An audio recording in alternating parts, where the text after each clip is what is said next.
पार्वतीपदे नमो हर हर हर हर महादेव कैलासपती महादेव की जय.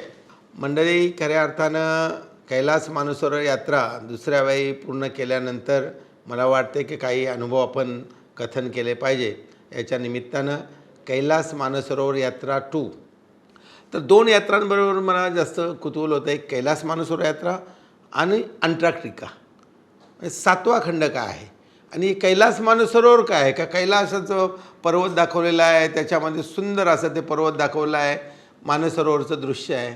योग काय जुळून येत नव्हता. मी अनेक वर्ष 2000 ते 2014, 15, 16पर्यंत हा प्रयत्न केला आणि पहिली जी यात्रा आपण करण्याचा प्रयत्न केला, जाऊन भेटलो केसरी टूर्समध्ये. त्यांनी सांगितलं अनेक रिपोर्ट आम्हाला मागितले, तुमची इको टुडे करायला पाहिजे, स्ट्रेस टेस्ट व्हायला पाहिजे, तुमचं BP नॉर्मल्स पाहिजे, तुम्हाला शुगर नाही पाहिजे. अनेक असं का ज्यांचा शेवटची यात्रा आहे, अखेरची यात्रा, ज्यांना प्राण त्याग करायचा आहे, ते नेपाळ मार्गे कैलासाकडे जातात आणि कैलास पर्वतावर त्याच्यावर त्यांनी ते प्राण ठेवतात. अशा आख्यायिका.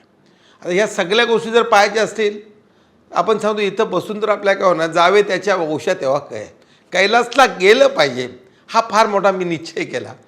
मी पहिल्या वेळेला जाऊन आलो, त्याची अनुभूती फार, म्हणजे खरोखर शंकर भगवान आहे का तिथं, तर ते माझ्यासारख्या माणसाला जाणवलं. तर मला समजतच नाही. आजही मी भाषणामध्ये सांगतो की मी कैलासला जाऊन आलो आणि अनुभूती अशी आहे की आल्यानंतर काम अडलं नाही. आणि म्हणून मग थँक्यू बोलण्यासाठी एक कैलास मानसरोवर यात्रा 2 करण्याचा प्रयत्न केला.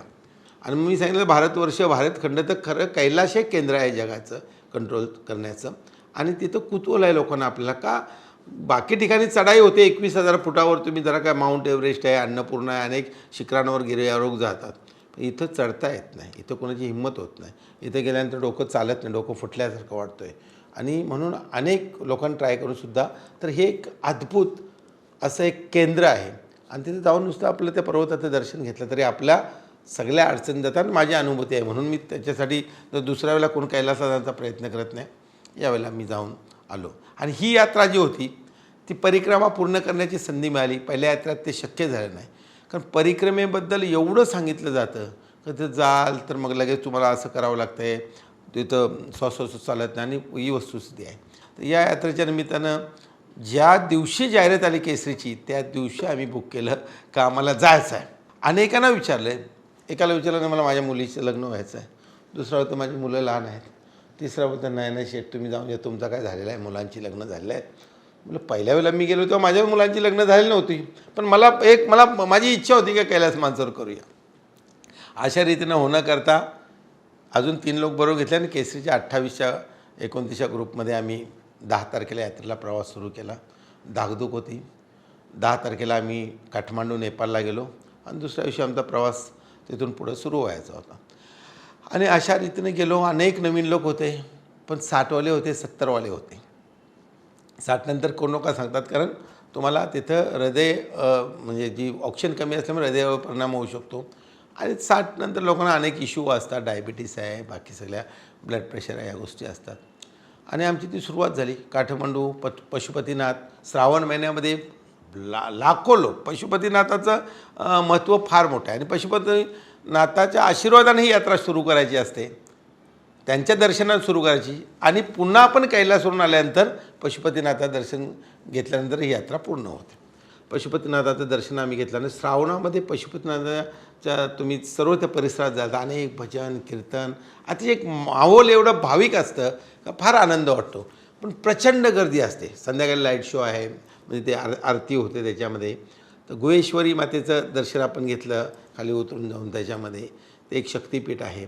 पशुपतीनाथांच्या इथं सांगितलं का प्रचंड गर्दी आहे, फार प्राचीन अशी मंदिरं आहेत. आणि एक तिथून गेल्यानंतर यात्रेचं जे माहोल आहे ते फार भक्तिमय होऊन जातो. आणि मग अशा प्रकारे आम्ही सुरुवात झाली. वातावरण कधीही बदलतो.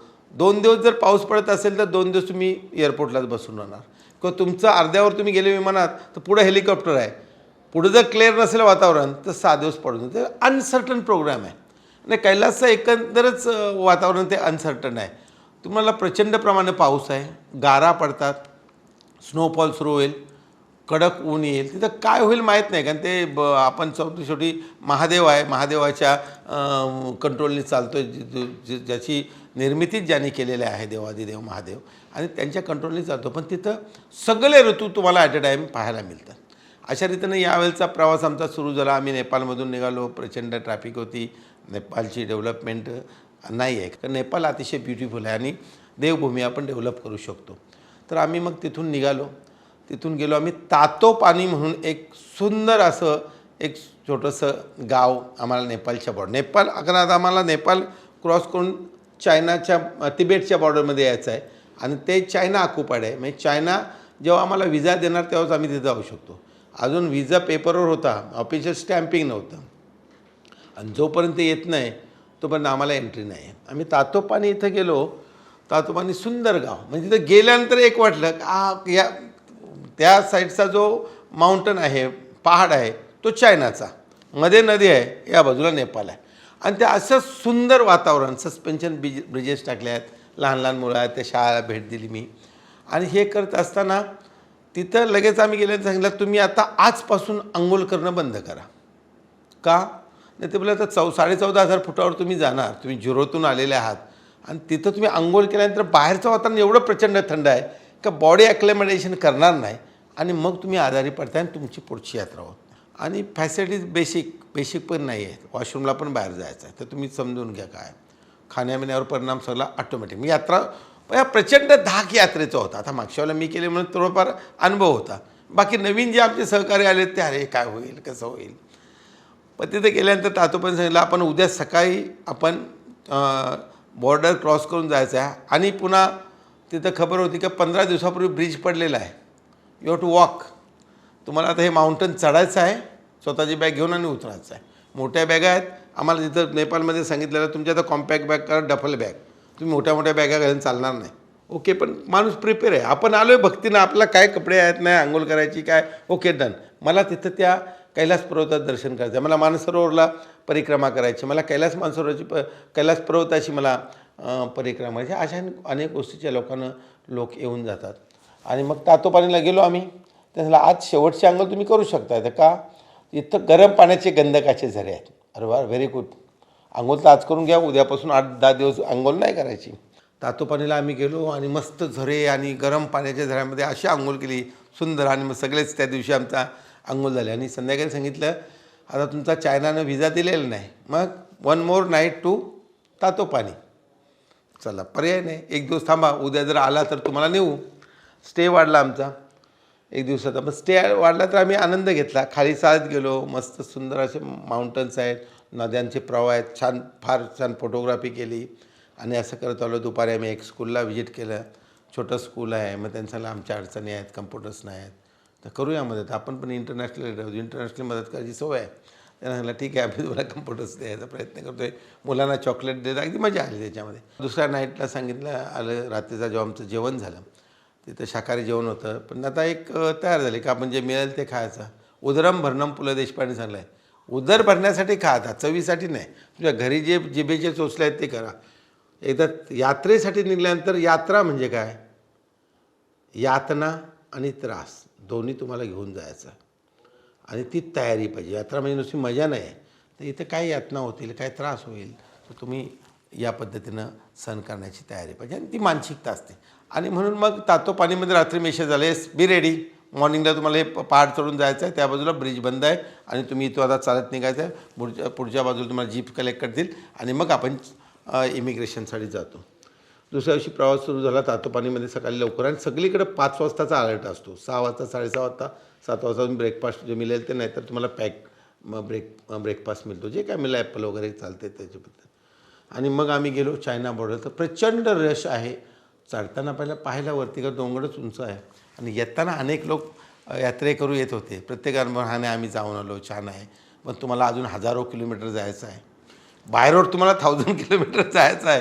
Okay, we are ready. आणि मग आम्ही तिथं उतरलो, छोट्या गावात गेलो. तिथून चालत उतरल्यानंतर पण ते सुंदर मोठे मोठे धबधबे माउंटन्समधून येणारे, तर ते पाहण्यासारखं होतं. नद्यांचा खलखलाट मस्तपैकी. ब्रिज तुटून गेला होता. पण तिथं पाहिल्यानंतर जेव्हा हे तिबेटी आणि नेपाळी जे शेर्पाज आणि हे आहेत, तर ते बॅगा डोक्याला अशा त्या बाया पट्ट्या बांधतात, जे मी फोटो तुम्हाला, म्हणजे 60 किलो वजन इथं पट्टी त्या बाईने मारलेलं आहे आणि अशी वाकून चाललेली आहे. अजून त्या बायांचं, त्या लोकांचे काय हाल आहेत हे तिथे गेल्यानंतर लक्षात येतं. आपण फार सुखी आहोत. पण या पद्धतीनं पाहिलं, आम्ही चढलो, ते उंचावरून उतरलो, छोट्याशा गावात आलो, तिथून आम्हाला जिप्समधून त्या बॉर्डरवर नेले. बॉर्डरवर लाईन होती, त्याच्यामध्ये साऊथ इंडियन्स होते, गुजराती होते, मराठी जास्त, मुंबईवाले. आपल्या मराठी हल्ली प्रचंड लोक फिरतात खरं अर्थानं, फार कुतूहल, ते मानलं पाहिजे. आता टॉपला आहे सगळं आपल्याकडं आणि फायनान्शियल पण वर आलेत. पण काय असो, मानसिक तयारी आहे. फार श्रीमंत लोक नाही आहेत, पण कैलास मानसरोवर मी करेल या जिद्दीने आलेले आहेत. काही आय टी प्रोफेशनल भेटले, काही आपले बरेचसे लोक, छोटे मोठे व्यापारी, पण त्यांनीची एक इच्छा होती की आम्ही यायला पाहिजे. असे अनेक लोक तिथे भेटले. वेगवेगळे ग्रुप होते, केसरीचे होते, बाकी मराठी ग्रुप होते, काही बाकी ठिकाणचे. आणि मग सगळ्यांचं इमिग्रेशन, मग त्या मोठ्या बॅगा, प्रचंड तुमचं स्कॅनिंग आहे आणि तो सोपस्कर बोलल्यानंतर आम्ही वर आलो. आता इथून नयाम म्हणजे 14,000 फुटावर आता डायरेक्ट चालू होतं आपण नेपाळमधून, आणि आत्ताच कसोटी सुरू होते. नाही तर ते नयाममध्ये आम्हाला तिथं जायचं होतं, पण एक रात्र आम्ही इकडं काढल्यामुळं कॉम्पॅक्ट प्रोग्राम आहे 13 दिवसाचा. तर मग आता वरची एक नाईट आमची कट होते, म्हणून आम्ही तातोपाणी सोडून, आणि त्याच्यामध्ये ते नयाम कॅन्सल करून त्यांनी आम्हाला डायरेक्ट सांगितलं, आता तुम्ही 500-600 किलोमीटर जायचं आहे. रात्री 2:30 वाजता आम्ही सागामध्ये पोचलो. मध्ये वॉशरूमसाठी थांबलं गेलं, पण उतरतानासुद्धा दमछाक व्हायला लागलं, कारण 14,000 फुटावर आता आम्ही डायरेक्टली आलो. आणि जाणवायला लागलं का आता अतिथंड आहे, पण एक परिसर जो पाहिला आम्ही, सुंदर माउंटन, सुंदर झरे, मोठे मोठे, आणि प्रचंड म्हणजे सुंदर वाटायला लागलं का बाबा कुठंतरी आपण स्वर्गाची शिडी चढायला सुरुवात झालेलो आहोत. आणि मग ॲक्लिमेटायझेशन म्हणजे त्या वातावरणाशी जुळवून घ्यायचं असेल तर म्हणजे चाललं पाहिजे. सकाळी उठलो तर आपल्याला चप्पल घालायची बोललं तरी असा श्वासोच्छ्वास होतं, कारण ते अडचण आहे, प्रचंड आहे. आणि म्हणून त्याच्यामध्ये आम्ही प्रयत्न केला, त्या छोट्या मार्केटमध्ये 5-7 मिनटं चालत जायचा. छोट्या छोट्या वस्तू आहेत, जिथं कोणी कानटोपी आणली नसेल, ज्याला कोणाला आपण थर्मल नसतील तर त्या घेऊन पण असं फिरून जाऊन यायचं. पुन्हा आता आजपासून आमच्याबरोबर ती शेर्पा टीम जॉईन झाली का प्रत्येक ठिकाणी जाऊ तर तेच ते आपल्याला जेवण बनवतील. डाळ थोडीशी, सूप असेल तर, नाश्त्याला कधीतरी कांदा पोहे आहेत किंवा उपमा आहे. हां ठीक आहे, ॲडजस्टमेंट त्याच्यामध्ये आपलं चालतं आहे. तर त्या पद्धतीने त्यांनी करण्याचा प्रयत्न सातत्यानं केला. आता इथून झोपायच्या वेळेस तुम्हाला सांगितले का मी 4-4, 6-6 जण. ते कशासाठी असते, कारण रात्री प्रत्येकाचं श्वास चालू आहे का नाही हे पाहिलं पण पाहिजे. आणि तुम्ही जर हाय ॲटिट्यूड जातो असं नाही झोपायचं आहे, डाव्या कुशीला उजव्या कुशीला, आणि एकमेकाला रात्री हाक मारून द्यायचं आहे श्वास सारखं. मग ऑक्सिजन चेकिंग सुरू झालं. कोण 75ला आहे, कोण 69ला आहे, कोण 74ला आहे. 50च्या खाली जाता कामा नये, ताप येता कामा नये, ह्या अनेक गोष्टी आहेत. तुमच्या टॅब्लेट्स घेतात. आणि एक आम्हाला सजेशन, ॲटिट्यूडला तुम्ही काय टॅब्लेट्स वापरू शकताय. अंघोळ करायची नाही ते बाकी बोललं, आम्ही अंघोळ करणार ना का करू, मी रोज करणार आहे अंघोळ. मी सांगितलं मला संधी मिळेल ते करणार. 8-8, 9-9 दिवस लोकांनी अंघोळी केल्या नाही. आणि ते खरं पण आहे का तुम्ही अति थंडीमध्ये गेल्यानंतर तुम्ही जेव्हा अंघोळ करताय गरमीत आणि लगेच बाहेर येताय जेव्हा, तर तुम्हाला ते थंड पकडते. आणि ते AC हिटर नाहीत, काही ठिकाणी आहेत, बेडला फक्त एक हिटर थोडा असला तर. आणि प्रचंड मोठ्या अशा गोधड्या आहेत का ते घेतल्यानंतर एक तर दमलेलो, आणि तोंड बंद करून झोपायला तर काय माहीत नाही, म्हणजे असा पण प्रचंड टेन्शन आहे. तर अशा रीतीनं आम्ही तो सागामध्ये, आणि मग दुसऱ्या दिवशी आम्हाला सांगितलं की चला आपण डायरेक्ट आता मानसरोवरला पोचतो आहे. जे मानसरोवर पवित्र आहे तर त्याच्यामध्ये आम्हाला एक 3-4-5 तासाचा प्रवास होता. मध्ये आम्हाला जेवण, वॉशरूम बाहेरच आहे, जेवण रेडीमेड असतं ते बाहेर रस्त्यात दिलं जातं. रोडच्या कडेला फटाफट घ्यायचं, जेवायचं, पुन्हा बसायचं. आणि अशा रीतीनं आमची एंट्री झाली मानसरोवर. म्हणजे आता यात्रा सुरू झाली एक्झॅक्ट. तिथून ॲक्लिमेटेशन आम्हाला करायचं आहे. अजून दमलेलो, अजून ॲक्लिमेटेशन आमचं झालं नाही. त्या परिस्थिती आम्हाला समरूप झालेलं नाही आहोत. पण आम्ही गेलो मानसरोवरला. पण ठीक आहे, प्रत्येकाने मोठी कॅप घातली, तोंड बांधून घेतलेलं आहे, कापूर घेऊन मग असा श्वास घेत चाललो आहे, एकमेकाकडे लक्ष देतो आहे. गाडीत बसल्यावर झोपायचं आहे, जास्त बोलायचं नाही, जास्त चालायचं नाही, हळूहळू चालायचं आहे, पावलं मोठ्याने टाकायचे. जोरात टाकले का लगेच तुम्हाला धाप लागते. अशा रीतीने आम्ही मानसरोवरला गेलो आणि लोकांना आनंद झाला का समोर कैलास पर्वताचं पहिलं दर्शन आम्हाला घडलं आणि जोरदार नमो पार्वतीपदे हर हर महादेव सर्वांचा अगदी जल्लोष. आणि अशा रीतीनं आम्ही कैलास मानसरोवरच्या पवित्र मानसरोवराच्या इथं अख्ख्या एका रात्री 2-2:30 वाजता म्हणजे आपण कुठला प्रहर म्हणतो त्याच्यामध्ये लवकर देवी देवता अंघोलीसाठी येतात ते स्टारच्या रूपामध्ये. जसे आपण उल्कापात होते त्याच्या याच्यामध्ये ब्रह्म प्रहरी आपण बोलतो तर त्यावेळेला ते अंघोलीला येतात अशा आख्यायिका आहे. पण मानसरोवर अतिशय सुंदर. आम्ही सुरुवात झाला आमचं त्याच्यामध्ये ते गेलो. सर्वांना सांगितलं मानसरोवरचं पाणी तुम्ही घेऊन जायचं आहे. प्रत्येकाने कॅन घेतले 5 लिटर 4 लिटर 2 लिटर आणि तिथं मस्त फोटो एक लावला त्याच्यामध्ये कैलास इनर कोर म्हणून. आणि मग आम्ही तिथून मानसरोवरला 100 स्क्वेअर मीटरचा एरिया आपण बसमधून प्रवास करतो. फार मोठी हे आहे ती. बसमधूनच किंवा गाडीमधून यात्रा केली जाते. आणि मग त्याच्यामध्ये आम्ही ती यात्रा सुरू केली आणि मध्येच गेल्यानंतर एक ठिकाणी त्यांनी सांगितलं आता तुम्ही थांबा इथं. आणि एक सुंदर असं तिथं पाऊस एक साईडला सुरू होता, मध्येच असं पाऊस पडतो आहे आणि त्याचं असं पाण्याचं स्वरूप जे आहे निलशार असं सुंदर. म्हणजे 2 सरोवर आहेत. एक साईडला आहे ते राक्षसताल जे रावणानं बनवलं आहे जिथं चिट्टं पाखरू नाही आहे आणि पाणी खारं आहे. आणि त्याच्याच राईट साईडला मानस सरोवर आहे जे सुंदर गोडं पाण्याचं एक सरोवर आहे. प्रचंड प्रमाणात पक्षी आहेत तिथं जे राक्षसताला एकही पक्षी म्हणजे 2 बाजूबाजूला हे तलाव आहेत सरोवर आहेत. मानस सरोवरच्या इथं गेलो. आमच्या महिला मंडळांनी ज्या केसरीच्या माध्यमातून त्यांना पूजेची थाली दिली होती. लोकांनी ज्याचं पूजन केलं. जे आपण कॅन घेतलं त्याचं पाणी भरून घेतलं आणि आम्ही सर्वांनी चांगला फोटोग्राफी करून मग आम्ही गेलो. आता आमचा स्टे जो आहे तो मानसरोवरच्या किनारी मड हाऊसमध्ये आहे. मड हाऊस म्हणजे मातीची घरं आहेत. मातीची घरं आहेत. अनेक बाकी यात्रेकरू आहेत आणि तुम्ही तिथं राहायचं आहे. आणि वॉशरूम टॉयलेट तुमचं बाहेर आहे. बाहेर म्हणजे तुमच्या तुम्ही येऊन तुम्ही फाईंड करा कुठं आहेत. त्यांचे असतात तिथे तुम्ही जाऊ शकत नाही. अशा प्रकारचा त्रास आहे. पण लोक इथे येणारे चांगले आहेत. कोण डॉक्टर्स आहेत, कोण व्यावसायिक आहेत ज्याने आयुष्यात कमावलं आहे. पण ते इथे येताना यात्रेकरू म्हणून सगळे एक आहेत. काय इथं मध्ये कोण मोठा नाही श्रीमंत नाही काय नाही. प्रत्येकाचं काय आहे का मी यात्रेला आलो आहे. मग अशा रीतीने गेलो आम्ही मानसरोवरला आणि पुन्हा अक्लमॅटेशन करायचं आहे. पुन्हा चालत बसा कारण तुम्हाला परिक्रमा करायची आहे तर तुम्हाला हे चालू आहे. तर सगळे कपडे तर चेंज नाही करायचे, अंघोळ नाही करायची. चहा मिळाला, चहा घेऊन आम्ही सगळे गेलो. आणि मानसरोवरच्या आम्ही जेव्हा त्या संध्याकाळी पाहिला तर इंद्रधनुष्य एवढं सुंदर रेनबो वा. आणि मग ते पाहूनसुद्धा लोक हर हर महादेव महादेवाचं दर्शन झालं. समोर कैलास पर्वत दिसते आणि त्याच्याच बाजूला ते आपण इंद्रधनुष्य अतिशय सुंदर फोटोग्राफी. पण तिथे एक मला त्याच्यामध्ये एक बाई भेटली. एक साऊथ इंडियन होती. ती मला फोटो काढून द्या. ह्या बंडीला फोटो काढून द्या बाबा. ती बोलले कुठून आले तुम्ही? ती म्हणली आम्ही सांगितलं हां मी मुंबईवरून आलो. ती मला मी कॅलिफोर्नियावरून आले.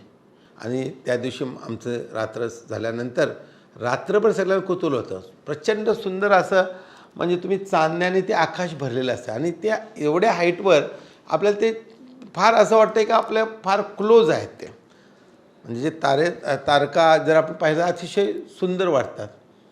येताना लकीली पौर्णिमा नव्हती पण तो येताना आम्हाला सागापासून नेयामपासून चंद्राचं दर्शन घडलेलं होतं पण ते अर्धचंद्र होता.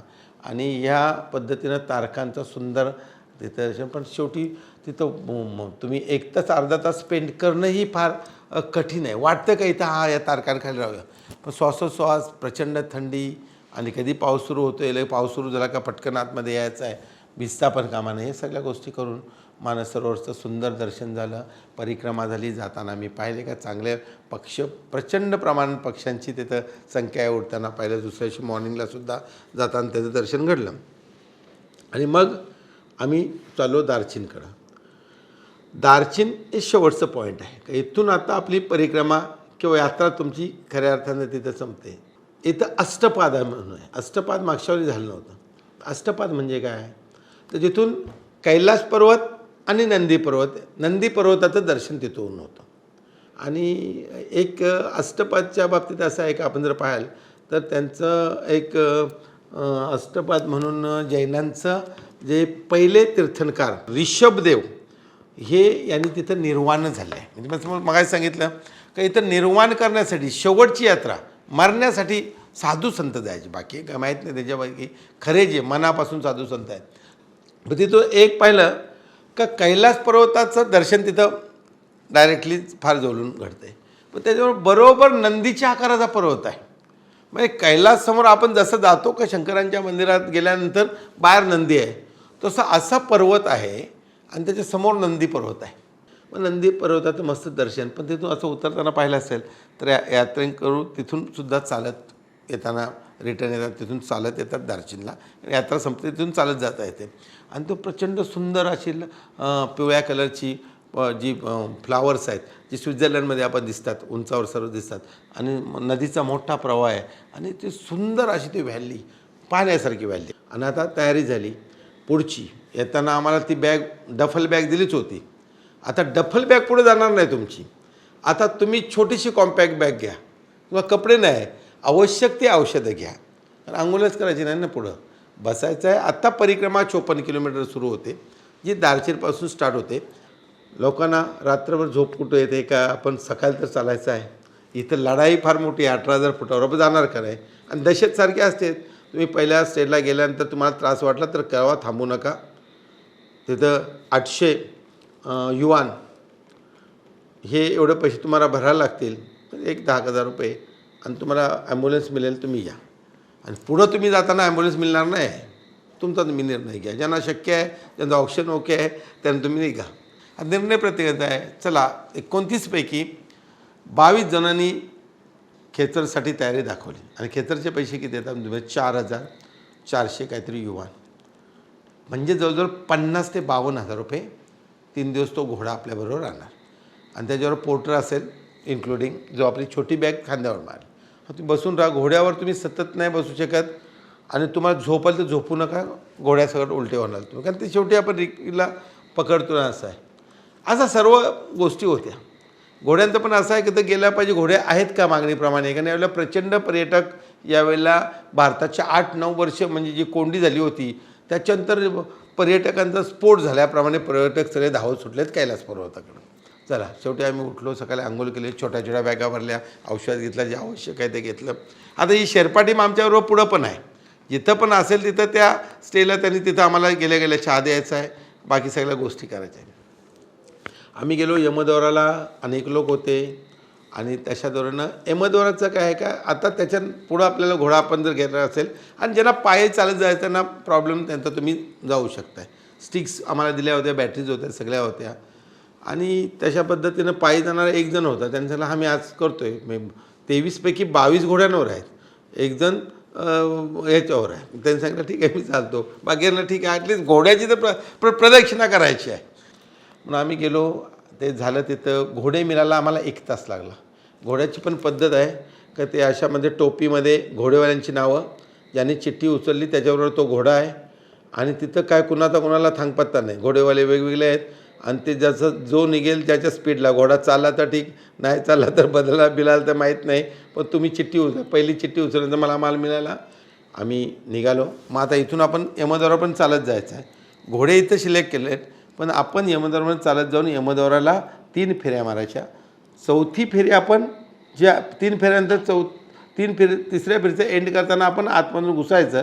छोटंसं आहे यमद्वार, त्या बाजूने याचा हर हर महादेव बोलत आणि पाठीनं पाहता आपण चालत राहायचं.